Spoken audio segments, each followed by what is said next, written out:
Well, hello. How's everyone doing? Um, eh, Today we seem to be having some type of solar flare up or something, and I just want to make sure you guys understand that that is why I'm doing the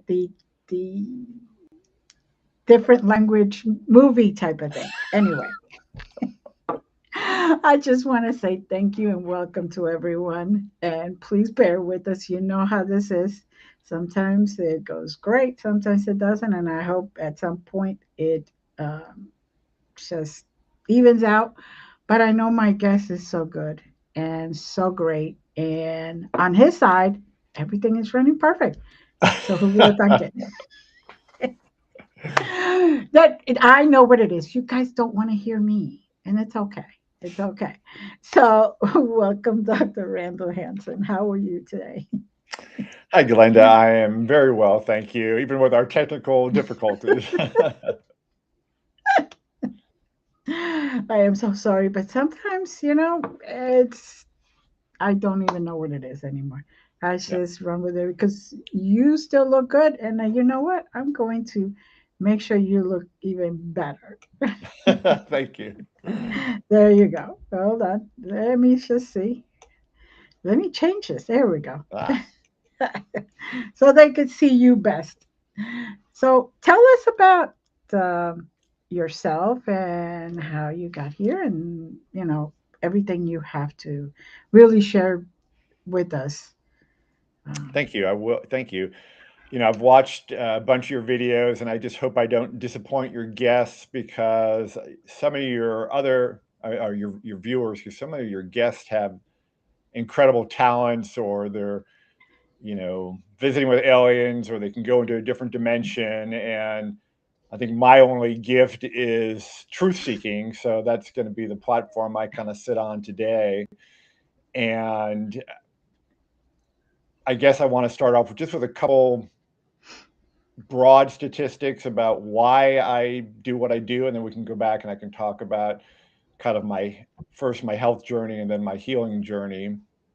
mhm, But if you look at statistics, 77% of Americans self report that they did unhealthy coping mechanisms to deal with their mental health. So, unhealthy coping mechanisms meaning alcohol, drugs, food, gambling, mhm, all these things. And so that is to me, a massive red flag when three-quarters of the population is suffering from these things. And then if we mhm, look at the health side, more than 90% of us are metabolically unhealthy, meaning we have at least one metabolic issue.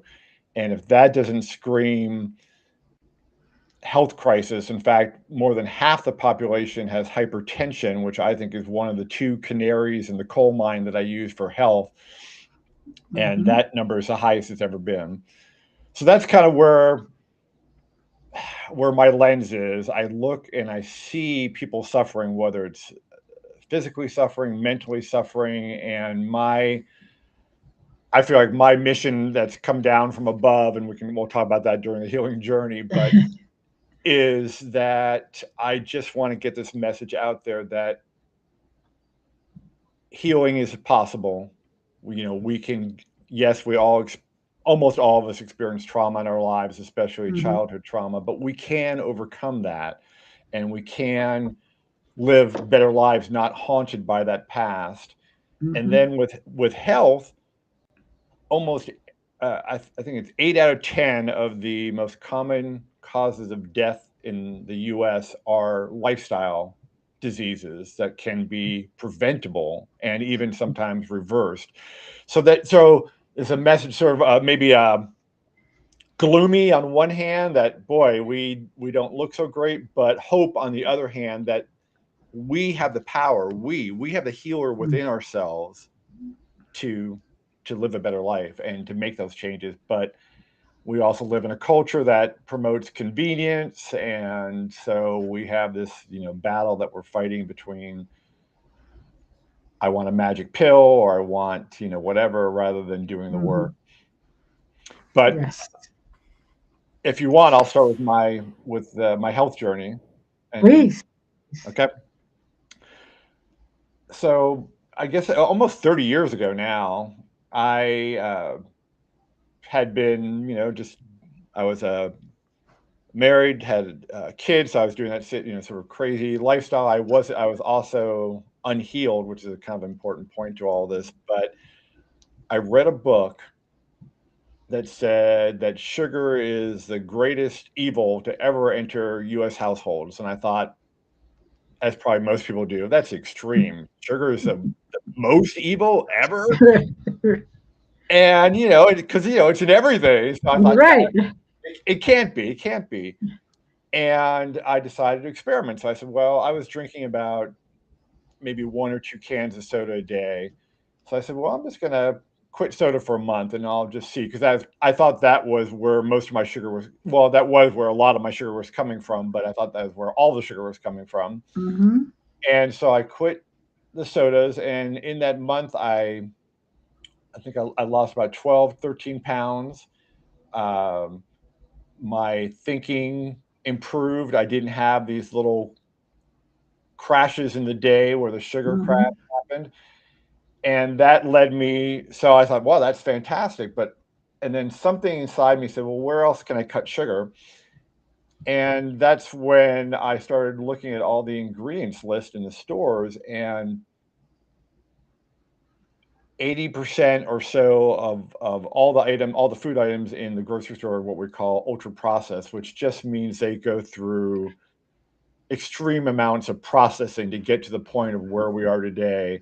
Right. Um, And so I started looking at the ingredients, and almost all these 80% have had sugar in them. I mean, from breads to salad dressings to condiments to crackers. I mean, frozen pizzas. I mean, everything you can imagine. Right. And so that led me to this sort of that lit up my truth seeker.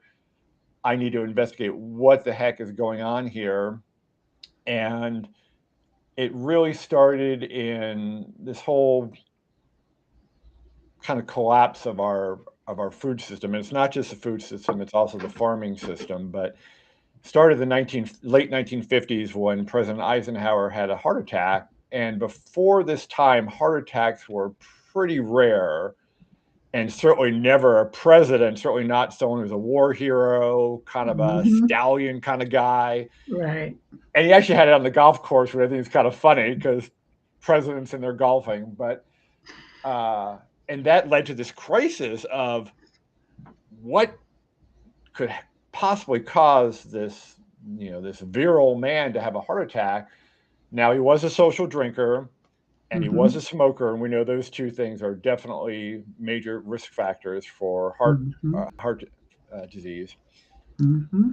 But there was one researcher, Ansel Keys, who decided he was his duty to find out, and he did this research, and he determined that it was fat that caused the heart attack, not sugar, not the cigarettes, not the alcohol, but fat. And that began the very long and still partly to this day war on fat.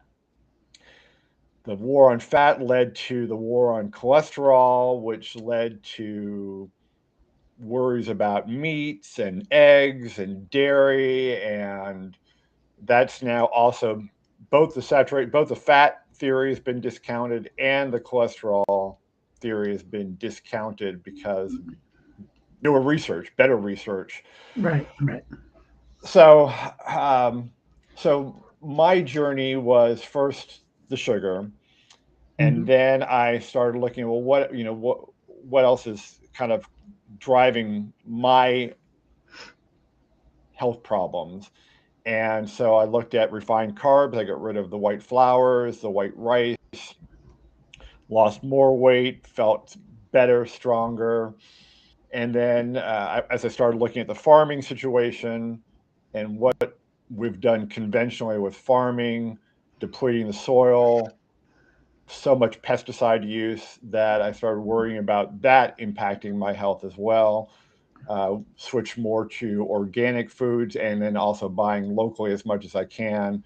We have like you, we only have farmers markets during summer, basically because the weather. Right. You know, Right. we're Exactly. yeah. If I were in California, farmers markets year round. But where I Right. am, so in the summers as much as possible, and then the last 5 years, so since I've built my house here, I've also grown at least some of my own food because I think that's an important thing for people to do too, just to reconnect Hmm. back with nature and Yes. understand where our food comes from. It's so funny to see students and you ask, where does this whatever hamburger come from, and then be like, Right. oh, the store. It's like, well, yeah, okay, technically yes, but um, so I just found, just from changing my diet, being more mindful. I Hmm. also switched from. I joke that in the height of my trauma and the height of I was working two jobs. I was using workaholism as a badge of honor when Right. it was really hiding my trauma. I was trying to block my trauma. But when I was at the height of this, I joked that as I was driving home sometimes, my car would automatically steer into the fast food restaurant, almost like muscle memory, and it's like, oh, I guess we're having fast food tonight. And so I understand, especially, parents with young kids, or both parents working, or only one family member that's even the adult in the family. So I get the rush for convenience, or the need Right. for convenience sometimes, but I Mhm. would also love to encourage people to start cooking at home again. In the Mhm. 1980s, microwaves just sort of swept through our our households, and now I can't imagine any house, any apartment, any kitchen without a microwave. Mhm. And so, but the microwave has dominated, taking over the stove and the oven. We either get frozen stuff and heat it up in the microwave, or we bring home takeout and we heat it up in the microwave, or the next day we heat it up. Right. And the kitchen has become kind of a reheating station rather than a cooking station. So that's the other thing I would Mhm. just love to encourage people is, just even if you've never done it, you don't have to be a gourmet. You don't have to have 5-course meal. I promote a lot of 30-minute, 60-minute meals on my website and my books, because I think it's important to realize that people don't have a lot of time to invest Mhm. in cooking. But it comes down to, what do you value? Right. And so for me, number one first was health, because before I changed my diet, I was bordering on insulin resistance and Mhm. pre-diabetes, and I was gaining weight, of course, as typical, Mhm. and brain fog, and of course I was sleeping poorly because of these two jobs. But we all have to make the commitment for ourselves. What do we value? And I just luckily 30 years ago or so, I decided, well, health is number one for me, and so I just changed it, not all at once, because that would be crazy and almost impossible. But so, like I said, like I did, okay, just soda for the month. Right. Let's see how do I feel? And I will warn people, if you love sugar, and like I said, it's in almost everything. So our taste buds are really wanting that. When Mhm. you when you first quit, there will be some cravings, maybe some hardcore cravings. And research shows that actually about 12% of the population is addicted to sugar. So Mhm. they actually have to go through some serious withdrawal. Um, and then about a third of us don't have, I don't have, almost minimal effects. So, but then, Mhm. so just take one change at a time. You don't, so maybe quit sodas, or uh, if you're in the South, quit the sweet tea. I mean, sweet tea is maybe even worse than sodas. I don't know how much sugar's in there, but just one step at a time. Then when Right. you're acclimated with that, say, okay, well now let's, yeah, maybe I have, so just the sodas, and maybe okay, let me cut out my morning donut or whatever it might be, and just Right. start slowly making those changes, and you'll see pretty dramatic results after a couple months. I can guarantee that because it's just so prevalent, and so and I look at, and so if people, and I worry about younger people the most because people under 40 have grown up with this food their entire lives. At least Hmm. people like myself and people over 40, they at least had a couple, they had their formative years with better food quality than me. Yes. Yes. So I Very. look at an apple pie, grandma's apple pie Hmm. would would have like six ingredients. It has Yep. apples, sugar, cinnamon, and then for the and butter, and then for the crust, flour, water, Yep. butter maybe, and then that's it.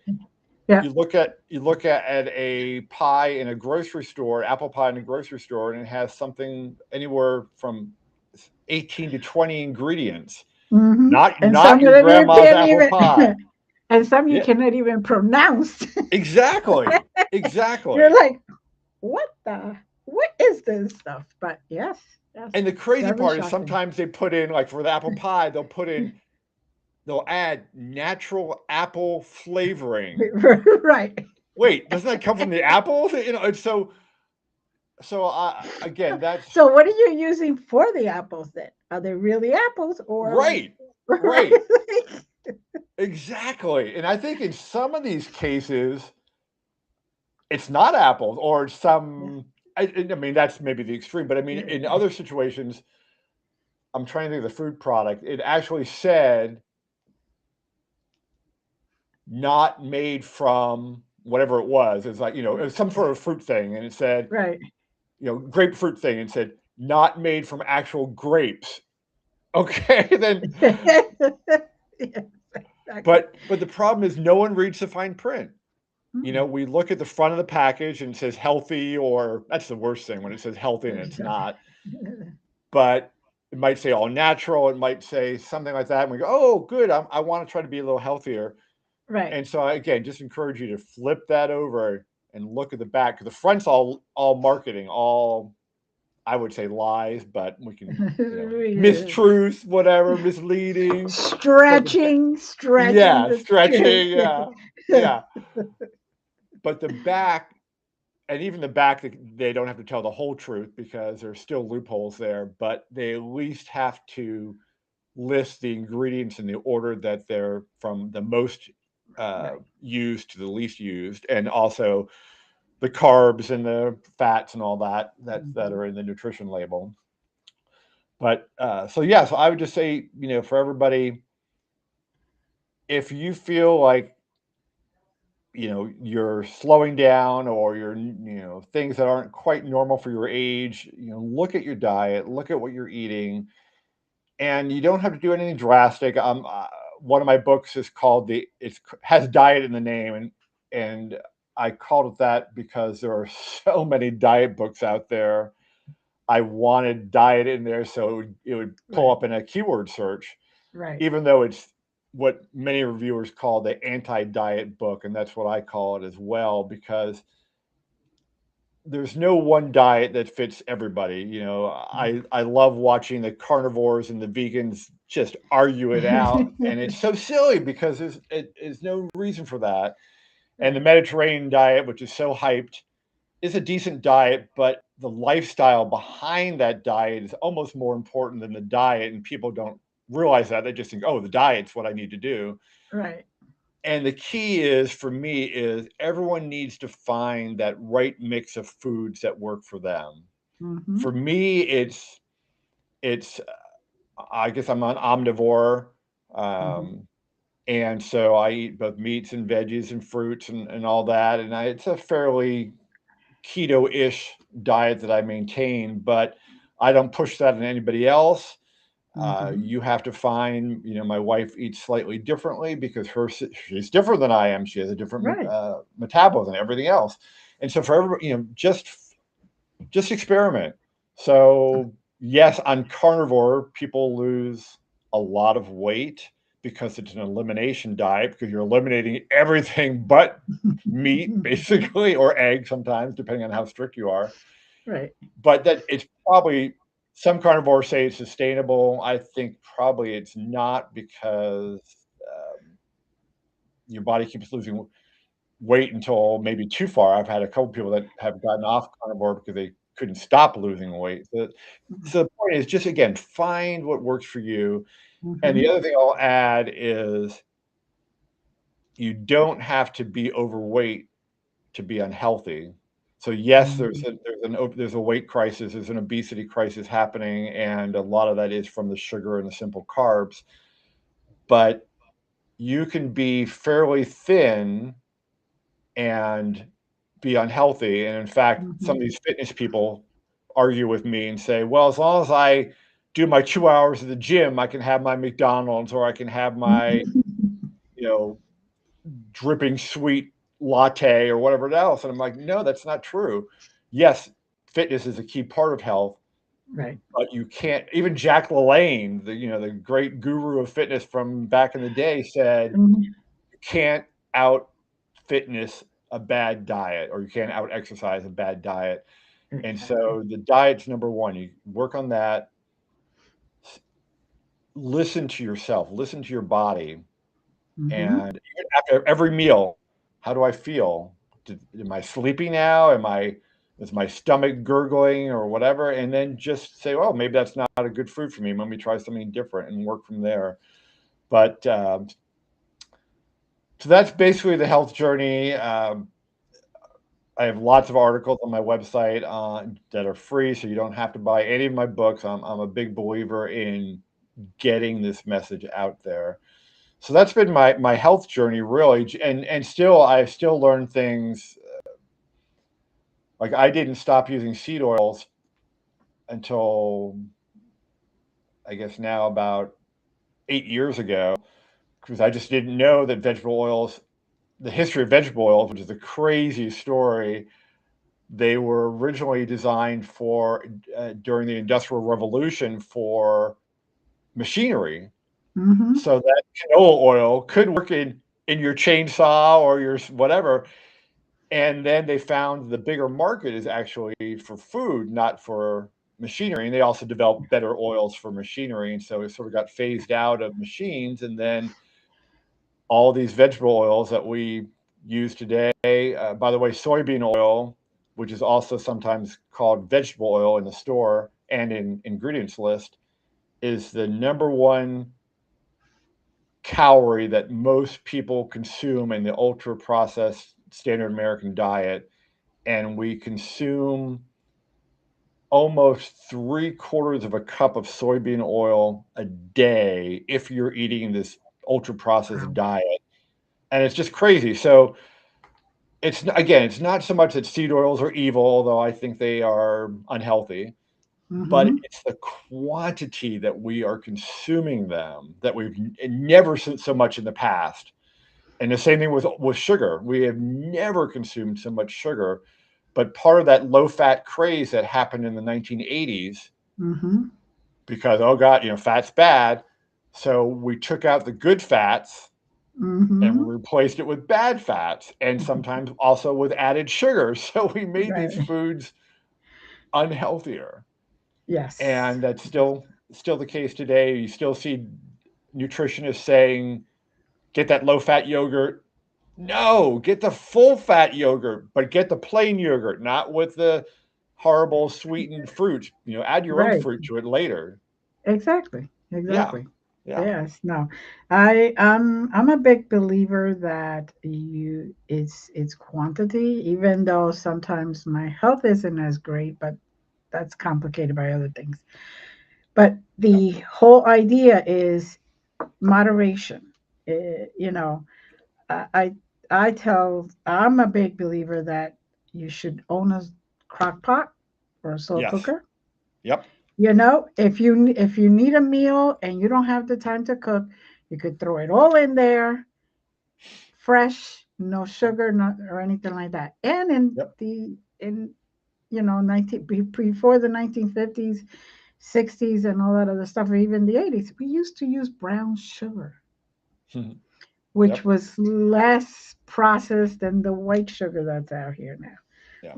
And so it's very, um, very different. Because even for baking pies, the brown sugar looked better because it also browned the Yep. the the the crust and the filling and everything. It tasted more consistent. Yeah.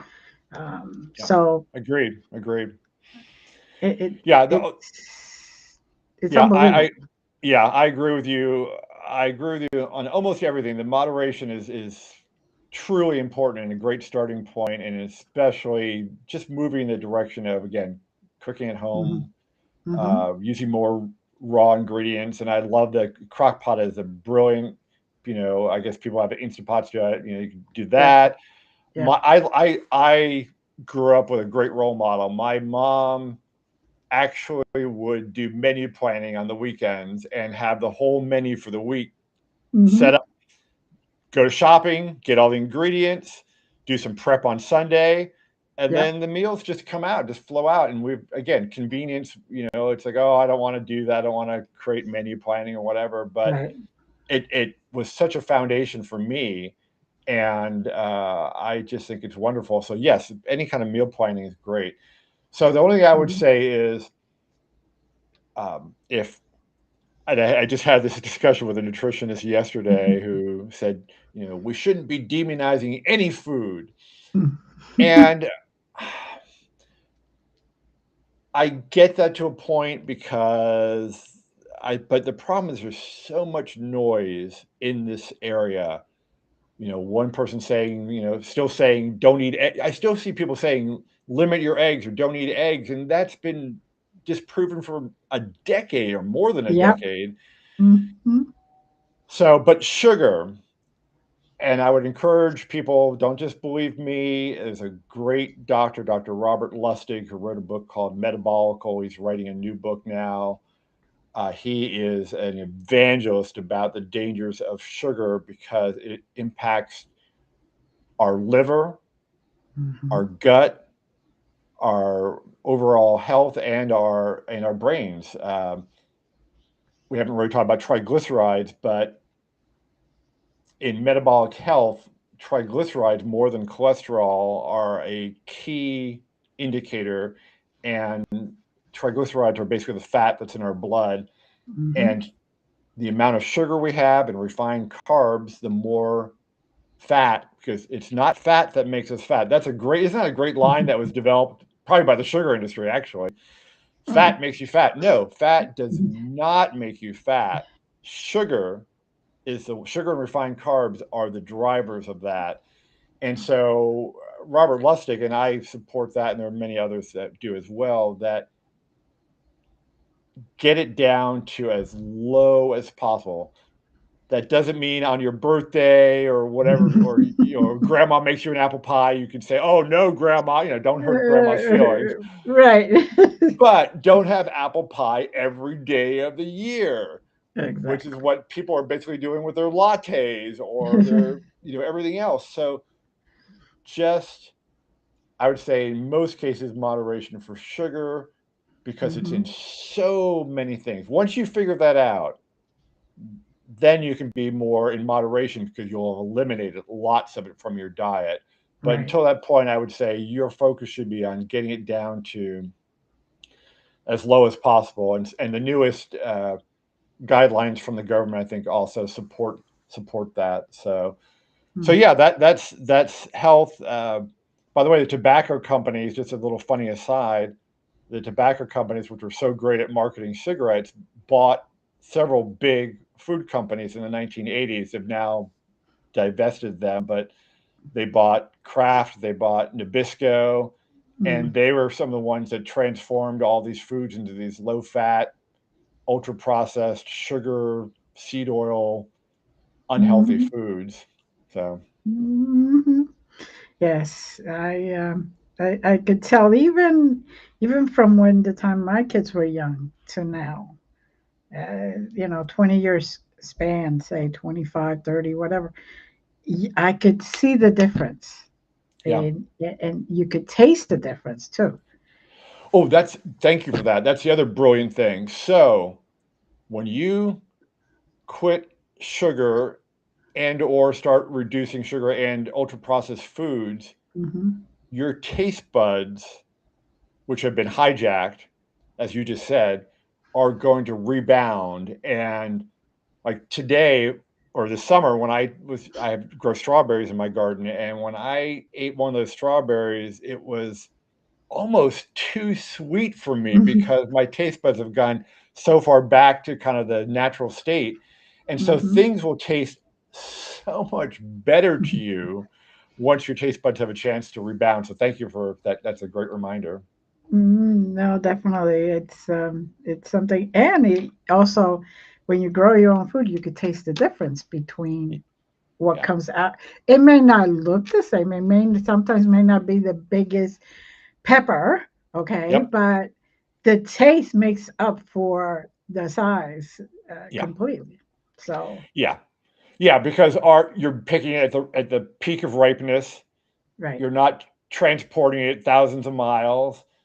A Hmm. lot of these fruits and vegetables are gassed, so you're not Yeah, gassing your fruit. And right. then to me, a store bought tomato, I won't even buy them anymore, or store bought strawberries because they taste almost like nothing to me, or they have almost no Hmm. flavor. Hmm. Whereas, yeah, my tomatoes in my garden, I pick one of those late in the afternoon where they're warm from the sun, and Yeah. it's like wow, yeah, Yeah, explosion of taste. exactly, exactly. Yeah, And I don't use any type of additive to my soil, all yep, natural yep, stuff. There's a lot to be said for the scraps and the eggshells and all that stuff that yep, just the more natural the better. And you'd be surprised how much produce you can obtain and get from your own garden. It yes, doesn't have to yes. be that big, Nope, you're right. because Yeah, it's just it grows differently to me. yeah. So And there are community gardens, there are master gardeners in communities all across the country. So if you don't know, have an experience with it, you can start there if you want, or just start with a mm, windowsill and try it out. And especially if you have right, kids, because kids love watching, plant a seed and every day they're going to look at, is it growing? Is yep. it growing? So yeah, Yes, yeah, yes, yes, definitely. And it's so peaceful when you actually can get into your gardening and get back into working with the soil and just making it part of your day. yep, It's mm, to me is ideal. It calms me down. It yep, I don't I don't think about what's happening around me, and it's kind of like when I'm doing that, the whole rest of the world should disappears. I'm focusing on the soil, the plants, the water I'm doing, whatever it is, and the world really kind of just fades away. So yeah. Yeah, that leads to two good points. One, Dr. Josh Axe has a great book called Eat Dirt. And he doesn't mean that literally, but he means get your hand back in the dirt. We're so right. sanitized as a society. And so I think it's a fantastic book. And the other thing that brought up was how healing and calming being in the garden is. So that maybe is a good segue to talking about kind of how I found myself on a healing journey, if you want Hmm. me to. Yes, please. Okay.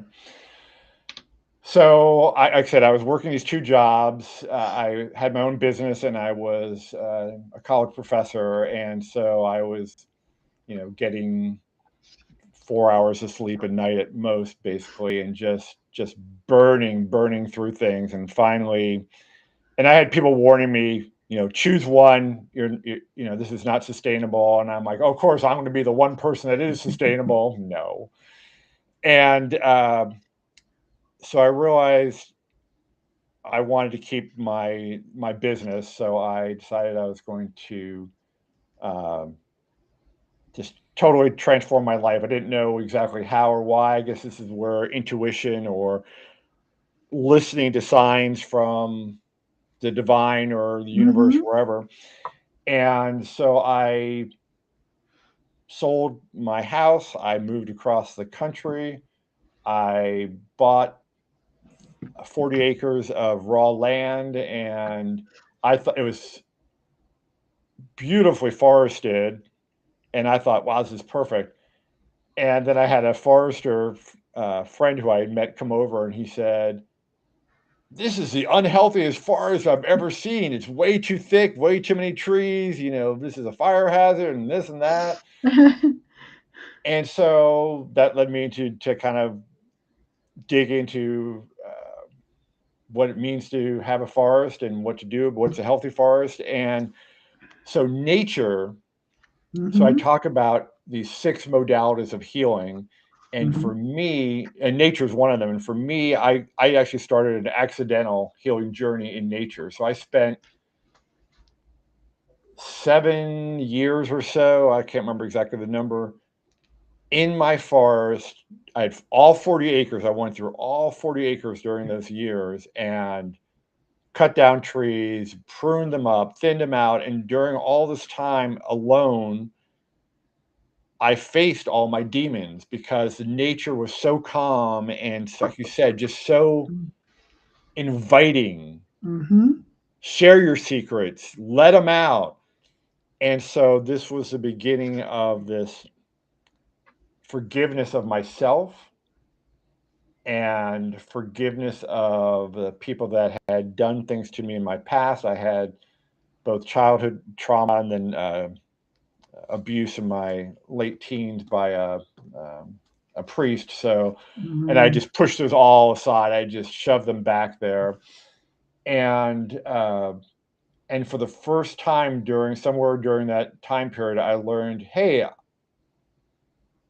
I'm okay. I'm a love. I'm allowed to have love. I'm allowed to love myself. And I realized that before that, I had not loved myself. I had been seeking love in all sorts of ways. I'd gotten married, but it wasn't the greatest marriage, and I was one foot in, one foot out, some kind of thing, Mhm. and Mhm. uh, couldn't understand it. And I uh, have now seen so many other healing stories that have a similar vein when you are because what happens is we either like I grew up in a household where you swept everything under the rug. No, Mhm. no, don't let the neighbors know anything bad is happening here. And so I just bottled all that up inside me. Right. And I had my son at one point went through several years of suicidal ideation, and at Mhm. one point I was sure he had accomplished the task because he had gone to the emergency room for something and then ran out of it and then was running in traffic. And I literally was at this traffic light and I said, okay, nope, I'm sealing my heart again. I'm accepting his death, and I'm just nope, it's not going to affect my life. I'm pushing it back there. And so that was also this release during this healing journey. Mhm. Uh, that led to just learning more about healing. And then about 8 years ago, I guess, I was introduced to my wife introduced me to this podcast with Jesse Gould, who is the founder of this amazing nonprofit called Heroic Heart Project, which sends veterans to mostly to Peru for ayahuasca psychedelic Mhm. healing, but Mhm. also now in Oregon and maybe in the future in Colorado because it's so not for ayahuasca but for psilocybin because it's legal in those states now. Right. And he talked about his journey, which again is echoed by so many veterans because basically veterans come back from whether it's Iraq, Afghanistan, or even as far back as Vietnam now, Mhm. and they get no counseling. They get basically, well, welcome back to civilian life. Thanks for fighting. Don't. Don't call Mhm. us, we'll call you. And he had gone to the VA, and VA said, well, the only thing we can give you a handful of pills. And he said, no, I don't believe in that. And he was doing kind of the alcohol for coping. Mhm. He didn't do drugs. A lot of veterans do, but he grew up in the dare. He said, no, no, no to drugs. And then one of his veteran friends said, hey, you should think about ayahuasca. And at first he said no because it's a drug, because Mhm. that's what dare taught everybody.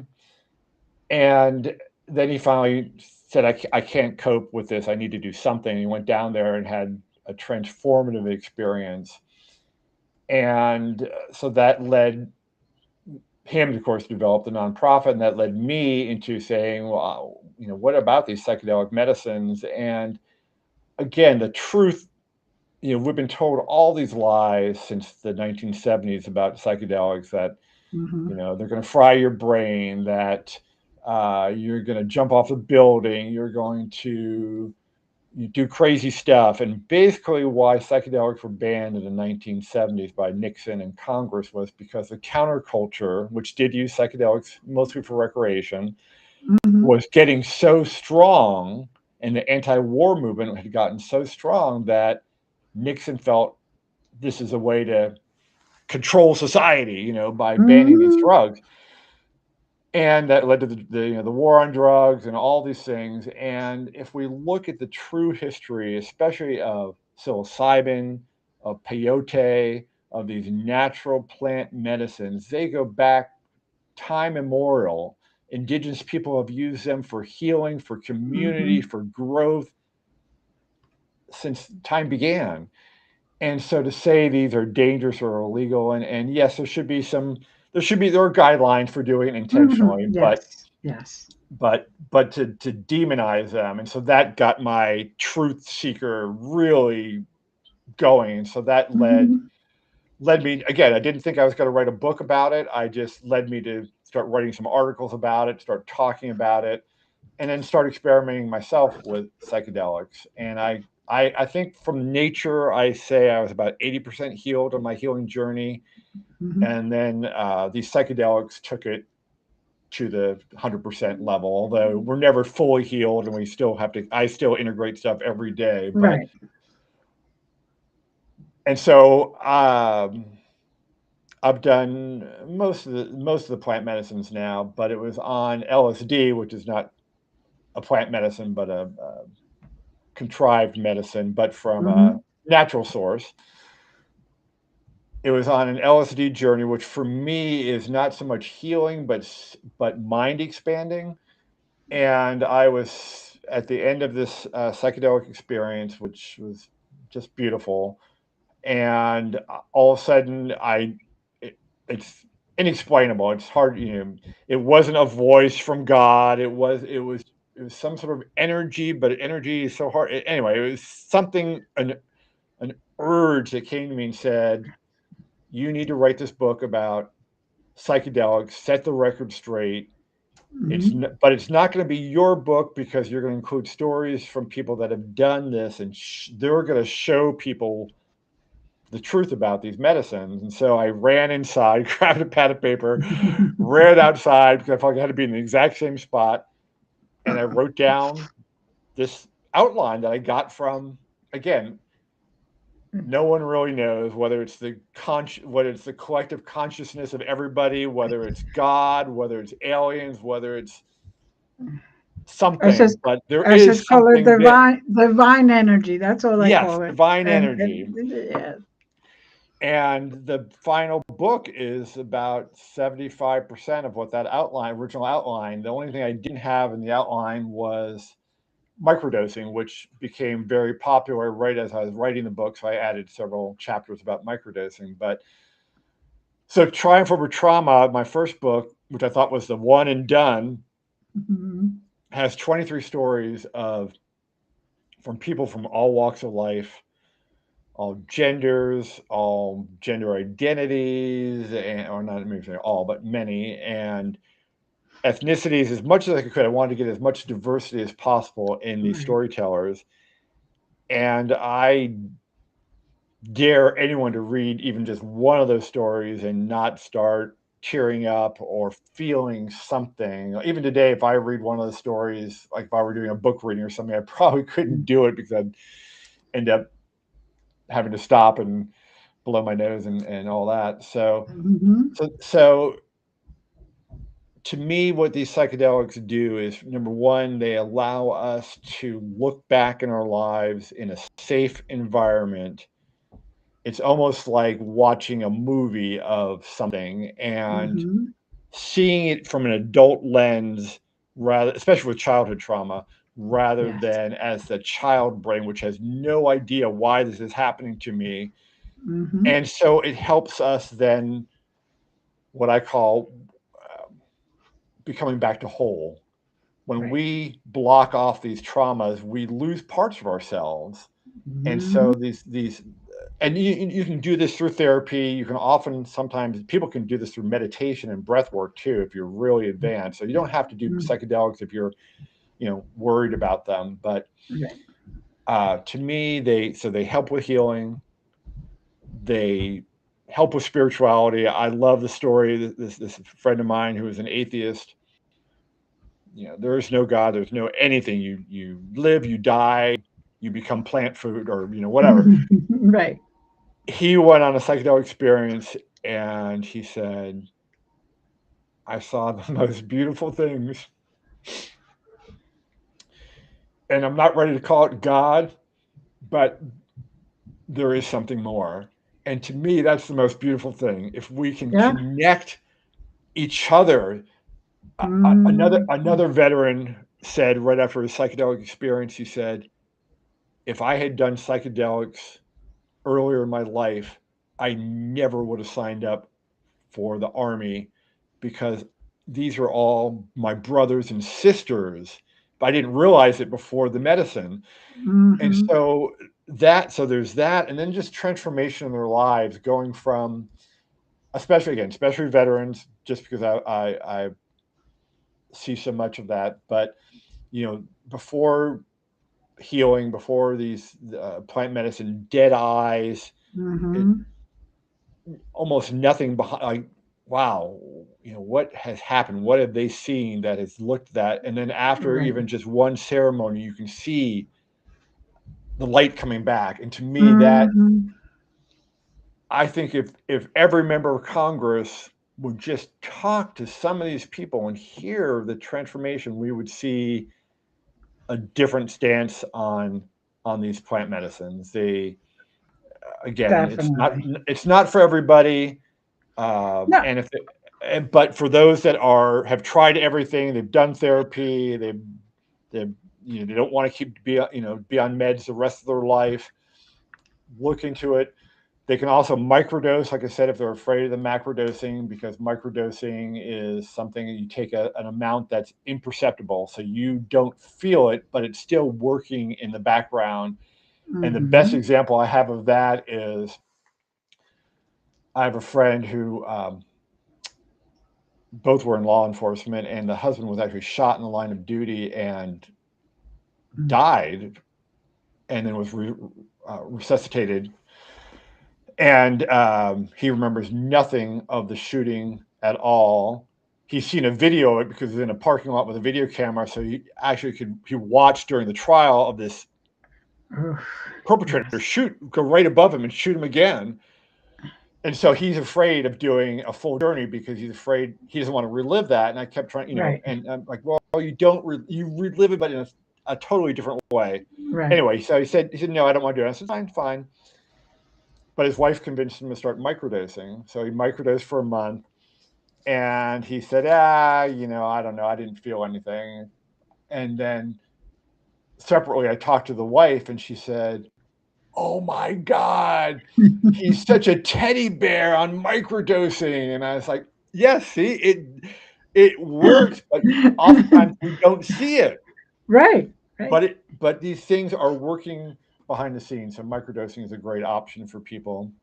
Uh, the other benefit of plant medicines is something we've only really learned in the last few years, which is this neuroplasticity that we used to think that back in the 20s, our brain kind of peaked, and there really was no new learning capacity after that. And our main goal was to keep capacity.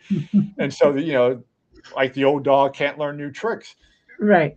And now we know, and not just plant medicine, you can do this through forcing yourself to do new learning, do Mm-hmm. crosswords, do all these things. But we've learned that no, we can change our neuroplasticity. We can grow our brains. And so, but for plant medicines, the two parts to it that I love is these plant medicines naturally connect parts of the brains that have maybe never talked in the last 20, 30 years, depending on how Mm-hmm. old you are. And the other cool thing they do, and I don't know how they do this, the neuroplasticity I get, but for people that have OCD or even addiction that have sort of these brain connections that keep them in that loop, Right. plant medicines can snip them. And so we have people that have OCD or alcoholism or addicted to alcohol, and the next day after a ceremony, they are uh, no OCD is gone, and they have no Mm-hmm. interest in touching another drink of alcohol. So it's these are powerful substances uh, when used the right way and in the right conditions and with intention. So that and so that anyway, so that led to Triumph Over Trauma, which I thought Mm-hmm. was going to change the world. I found out during a book signing that people didn't like the word trauma because they thought it was too harsh. Like, I don't, I haven't experienced trauma. I don't have trauma, and I get that it's part of the ego protection. It's also part of Mm-hmm. denial. Mm-hmm. And so I thought, okay, well, maybe that's the wrong term. And then while I was writing the book, I realized that people who were doing psychedelics were also doing supportive elements to their healing. They were Right. doing, they were changing their diet. So there was a Mm-hmm. nutrition component. They were doing a somatic or movement component because we also know that Mm-hmm. trauma is stored in the body. They were doing breath work because breath work can immediately calm our nervous system. They Mm-hmm. were they were meditating or praying or growing their spirituality because that's a component of because we are again in this collective whatever we want to call it. And so that led me to say, okay, well, I guess I should write a second book called Heal. And I thought, Mm-hmm. well, heal is a better term than trauma because probably we all think we need to heal something. Mm. And I listed all these 6 modalities for healing, including psychedelics again, because I think that is an Right. important component. And then I thought I was done. But when I was writing the nutrition component of that book, the lies about health, you know, like for example, in the 1970s, glyphosate was introduced to this country, and now we've had 5+ decades of glyphosate in our food, and blood tests show that almost all of us have glyphosate in our blood system right now, and all conventional food products. So all Mm-hmm. those in the grocery store, but also all the produce and the veggies typically have glyphosate on them. And just recently, I saw that the President Trump has did an executive order of doubling down on glyphosate. And so all these lies came up for me during this research on nutrition. So I thought, okay, I have to write a book. And that's where the Healing Revolution diet came about. And that book, I think the highlight of that book, and it's on my website, so you don't have to buy the book to see it, is the timeline. Because everyone who sees this timeline says, whoa, now that I see this in this nice, concise setup, I understand Mm-hmm. all the ways we've gone wrong with farming and food and even pharma. Mm-hmm. And then, that's became sort of the holistic healing series. And then just recently, I decided again this mission of mine, which I think is a divine mission. Uh, Again, in one of these psychedelic experiences, I just feel that this is what I'll be doing for the rest of my life unless I get a different mission assignment. But I put out Finding Wellness, which is 50 and 5 bonus articles, so 55 articles all together, just as a Kindle and audio book. And right now it's 99 cents on Amazon. And I did that at the most inexpensive level I possibly could because again, all those 55 articles are on my various websites, but Mhm.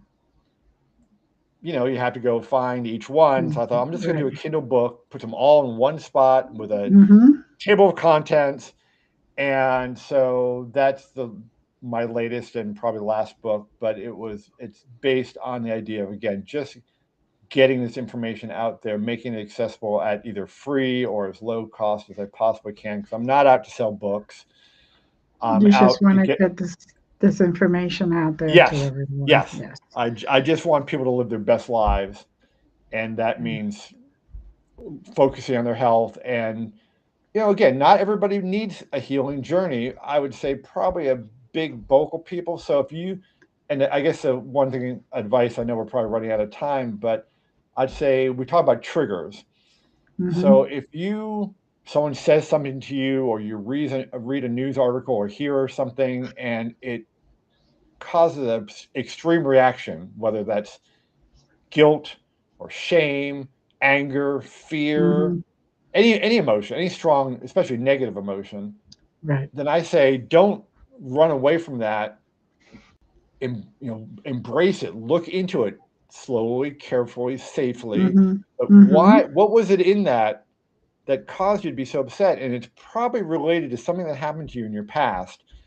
And Mhm. so I just say, again, to everybody, just if trauma is too strong a word, just say, I just want to resolve my past and want to, I just want to be living in the present and the future, Mhm. not going back and living back there, which is, not a healthy thing. No, it is not. It is not. Um, I have uh, myself. Of course, we all do. People say, "Oh no, I didn't go to trauma," but the way your father was brought up and he brought you up, that's a trauma. Yeah. I don't care what anybody says. It's like every single time I would see my father angry, I would say, "Oh, here we go." I am, Yep. you know, his famous thing was the belt, and Oh, yes. it's like that's not making me learn anything. All that's making me do is know that if I go too far, you're going to get the belt. That's it. Yeah. It's not, it's I, not healthy. yeah, I had the same thing, and mine was well. I don't think there's no Right. comparison, but mine Yeah. in my mind was worse because he was also an alcoholic, so he would swing a lot harder and a lot more often, and he didn't have to be very far out of line to get it. Right. But the other crazy part about that I just want to, I thank you for sharing that because I was talking to a friend uh, years ago, and when I realized that, hey, my childhood was not normal, and he said, "Oh well, my dad spanked me and slapped me around, and that was just kind of Mm-hmm. normal." And I think Mm-hmm. that's the crazy part as kids, I don't ever remember talking to any of my friends in all through any elementary to high school about my parents. I didn't talk to them about, how they parented or if they beat me too often or any of that. So I think it's just a weird thing we do as children to rationalize that this must be normal. It's Mm-hmm. probably happening in every house around me. I don't like it, but it must be normal because why would my father or my mother be doing this to me? And again, that's a child brain that doesn't Yeah. understand. Yeah. That they had their own trauma and their own. He was probably self-medicating with the Yep. alcohol, in his Yeah. own Oh way. yeah. So that's the Yeah. thing. Well, Yeah. So that's yeah. I was just gonna say that's we talk about intergenerational trauma, and that is Mm-hmm. part of that because we're how our parents were raised, Mm-hmm. and it does carry through that way. And some researchers are even looking at it in terms of it carrying on through the woman's eggs because they're born while they're Mhm. in the fetus, all their eggs are developed for their entire lives. So Right. they're being implanted or affected by whatever is happening to that mother. Yep. And so that's another place where trauma is actually carried on biologically. So it's not just the how they were raised, but also biology plays a role in that. So it's fascinating and scary. But again, the good news is we can mostly overcome, these child, especially childhood Hmm. experiences. Yes, we could overcome it. We could work through it. We Yeah, can release that energy that attaches to you that doesn't allow you to grow or move on. yeah, Um, and it's just, and like you said, it isn't just food. It isn't just working through this. It isn't. It's a combination of everything. You have to work on the multi levels yeah, of you so you can live your better life. yeah, So. yeah. I mean, even today, even though I feel like I've healed so much, I still during my meditation, not all meditations, but certain Mm-hmm. meditations, I try and say, "Hey, little Randy, if you want to come out and talk, it's a safe space," because there Mm-hmm. still are a few periods of my childhood I have zero memory of. And Mm-hmm. so I know there's something there. And I Mm-hmm. just I just want, that inner child to feel safe. I mean, some people are gonna be like, oh, well, that sounds weird, but it is Ah, important to do that inner child work. yes, definitely. Yeah. I'm a big believer in that. So we are running out of time. I just Yep. want to thank you for being here and No, thank explaining you. everything and sharing your experiences. Not everybody does. Um, and I definitely want to, leave the invitation open because, okay, when you said that was probably the last book, but just wanted to let you know that. So Yeah. I'm going to now just say thank you again and thank you Yeah. to the audience. Thank you. We appreciate you. And as always, I love you. Bye. Take care.